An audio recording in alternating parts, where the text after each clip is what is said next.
They bought all the...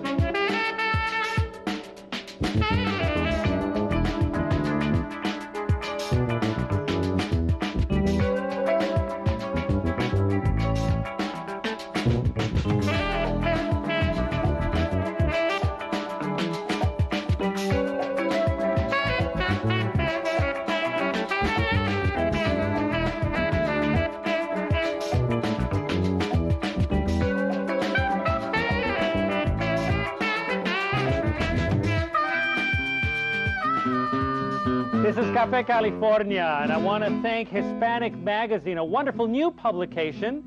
There it is, Hispanic Magazine. Please pick it up. They helped us with our research on this wonderful show. Thanks so much. And thank you to Lalo. Yay! Marta, you were talking about the fact that we have children now that are facing diabetes. I wanted to let you know one thing. A friend of mine works at Hollenbeck Junior High School, and they say that they have a real terrible problem with the kids that are primarily Latinos who eat so much candy. And candy is everywhere. And so now you're saying we have a problem with children in diabetes. What is that? Type 2 diabetes usually, well, it used to be called the adult onset diabetes because it usually would show up after 40 years of age. Now we've seen it in young kids, 8 years old. Younger. Is there a lot of sugar in the Mexican diet? I know. Not only the sugar. What about those dulces? The white ones that have the red, que era nomás coco rallado y pura azúcar. When we were kids, boy, you eat those and you're like, I feel good. Yeah. But a lot of times we have to remember that it's not only the candy. Like a lot of people say, well, I don't know why I have diabetes. I don't eat sugar. It's everything that you eat. It's more the overweight. You have to really worry more about the overweight, eating too much. Some people can eat too much of foods that may be good food, but too much of it. So we have to worry about that. Let's open it up, guys. In my research, they were talking about pesticides and that Mexican products don't have the problem with the pesticides because it's grown more organically. So it's sort of like choose your poison. When you go shopping, Carlos, do you care whether or not something was grown with pesticides? Are you aware of that? Do you factor that in? I'm not aware. I'm a big eater. I love what I eat, and I shop wherever I want. Where do you put it? In your shoes or where? In here? No, it's just you don't worry about it? Do you worry about pesticides? Absolutely no, because otherwise you're going to make your life miserable. If you're ever... And it's already miserable You're enough. going to die anyhow, about cancer, about... You're right, you're right. So why bother? You know, I think I'll just do it now. Bye.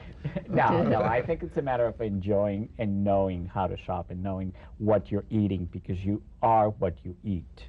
If you know how to take care of yourself, you're going to have a long life. And I don't think you could go wrong eating healthy food. Vegetables and fruits and more chicken instead of red meats, and especially if they're low in fat. What about vegetarianism in children?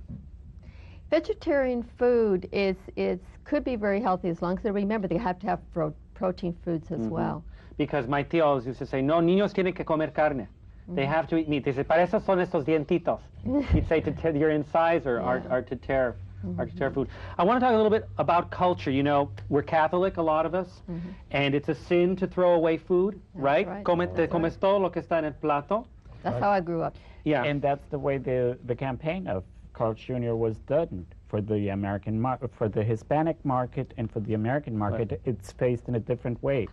For the American market is, if it doesn't get all over the place, it doesn't deserve to be in your face. Yuck, I hate that commercial. And for the Hispanic market... Well, there goes our Carl's Jr. sponsorship. We don't play with food. We enjoy food. We eat what we buy. Well, it's Catholic. It also means, you know, my family didn't have a lot of money. So even when we moved to this country, we ate all the food, and I was a chubby little kid. And sometimes I wonder, we're applying an American lifestyle to what was an old diet, you know, which is the Mexican diet. Because my abuelita used to wake up and, you know, she would get to work. The people worked. Our lifestyle is different. Regarding the pesticides, as you know, some of the farm workers have experienced very odd reactions. We've had birth defects, and we have strange diseases. And I sometimes feel that Latinos are aware of this more than perhaps non-Latinos. Do you find that's in your country? Absolutely right. And not only that, but we're more fearful of pesticides. Latinos has been exposed to more pesticides than anybody else on this earth because they work in the field. You cannot find anybody in the United States who wants to work the fields except the Mexicans and Latins, especially Mexicans.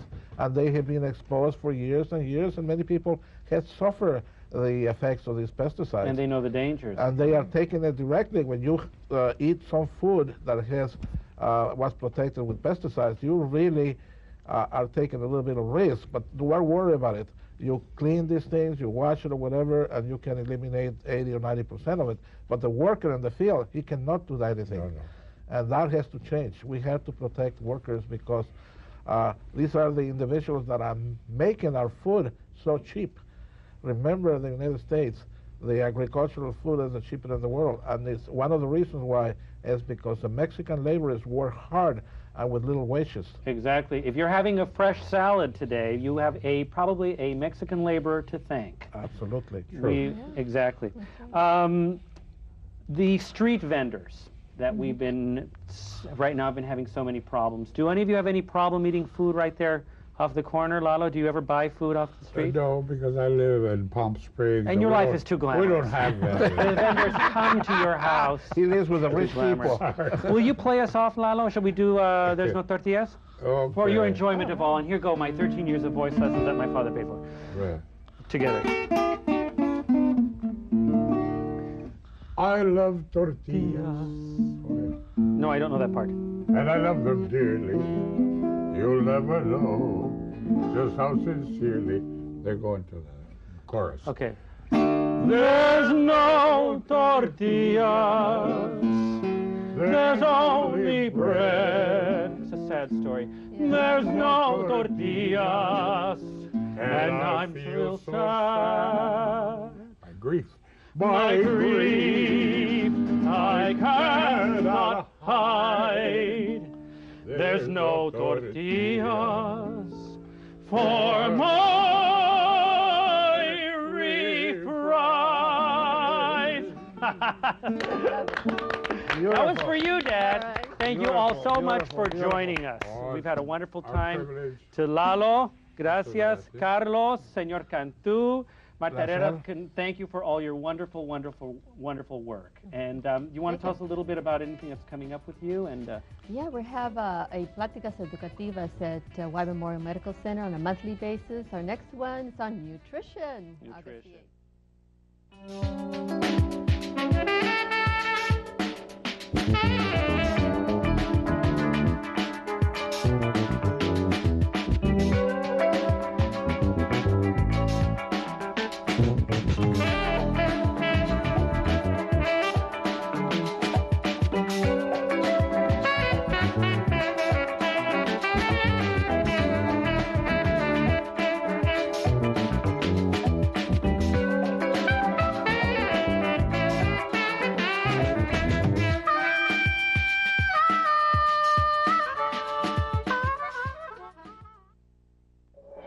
Panoscan, high-resolution imaging that helps NASA and the Air Force train and prepare for emergencies.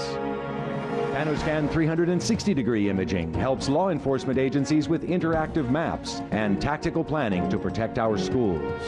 Panoscan, the choice for ultra-high-resolution panoramic imaging for homeland security, SWAT response, emergency preparedness, and crime scene documentation. ¿Qué podría usted comprar con $12.50? 35 millones de personas lo invierten en una membresía con AARP. Y con esos $12.50 al año, obtienen acceso a descuentos y muchos beneficios, como servicios legales y financieros, oportunidades para trabajar como voluntario y asistencia gratis en la preparación de sus impuestos. Llame, infórmese, hágase miembro y recibirá gratis un ejemplar de Segunda Juventud.